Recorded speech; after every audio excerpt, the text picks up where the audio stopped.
Hi, boys and girls. Story time with Gythia, Sheila, McNallen again. And this time I have another Grimm's fairy tale. But this one doesn't have kings or queens or princesses or giants or funny little elves. But it does have animals. And all of us who have pets of our own know how special our animals are. Well, these animals can all talk and they're friends, but they all have something in common. They need to find a safe place to live. This is our story.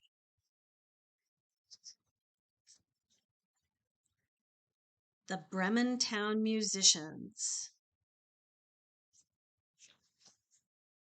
Once upon a time there was a donkey whose master had made him carry heavy sacks to the mill for many years. One day he overheard his master say that as the donkey was now old and could no longer do the work, he planned to get rid of him as soon as he could. But the donkey did not wait around to reap such a dreadful reward. Instead, he set off for Bremen, a city in Germany, where he thought he could perform as a town musician. On the way, he came upon a poor old hound dog lying by the side of the road. The hound was panting as if he had just run a long way. "Why are you so out of breath?" asked the donkey. "Oh, dear!" cried the dog. "I have just escaped from my master. He was going to have me killed because I am old and can no longer hunt. But whatever will I do now?" "Come with me," said the donkey. "I'm going to Bremen to become a town musician, and I could use another voice." The dog happily agreed, and off they went. Before long they came upon a sad gray cat sitting in the road. The cat sighed and said, "Meow! I'm no use any more. My teeth are blunt, and I would rather sit by the hearth and purr than catch mice. My mistress wanted to drown me, so I've left home, but now I have nowhere to go." "Come with us to Bremen," said the donkey. "We're musicians, and I'm sure you know how to sing a fine song." The cat agreed, and the three animals continued on their way. As they passed a farmyard, they heard a rooster crowing with all his might. "Your crows are enough to pierce a bone!" exclaimed the donkey. "Few hours left to crow it," said the rooster sadly. "My mistress told the cook that tomorrow I must be made into soup." The rooster was immediately invited to come with them to Bremen, and he happily accepted. But Bremen was too far off to be reached in one day, and so toward evening they began to look for a place to spend the night. At last they settled on a tree in the woods. The donkey and the dog lay at its foot. The cat climbed up among the branches, and the rooster flew right up to the top. And here, the cat and the rooster. But before the rooster went to sleep, he looked east, he looked west, north, and south, as was his habit. And suddenly he spied a light shining from a house in the distance, and he called down to his friends. The animals, eager for a more comfortable spot to pass the night, quickly agreed to head toward that house. But when they arrived and peered through the windows, they realized it was not an ordinary house, but a robber's den.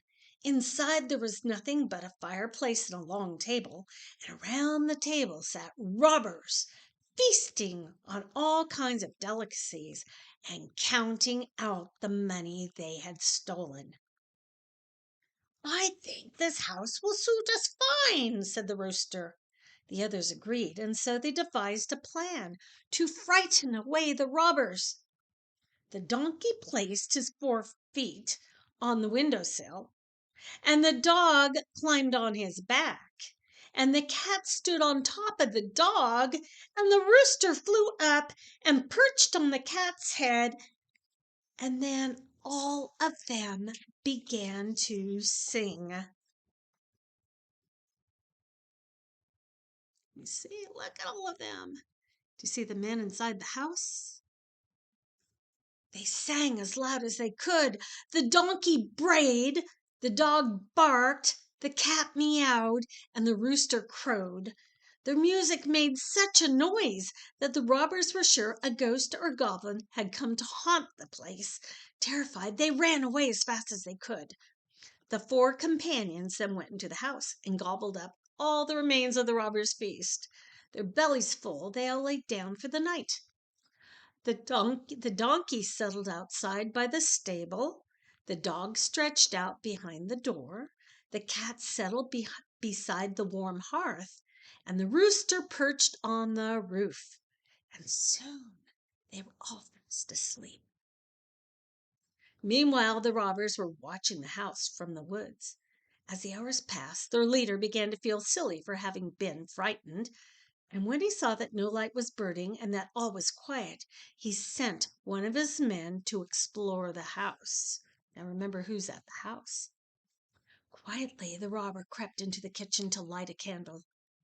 And when he mistook the cat's glowing eyes for fiery live coals, and when he held the match to them, however, the cat leaped into the robber's face, spitting and scratching as fiercely as he could.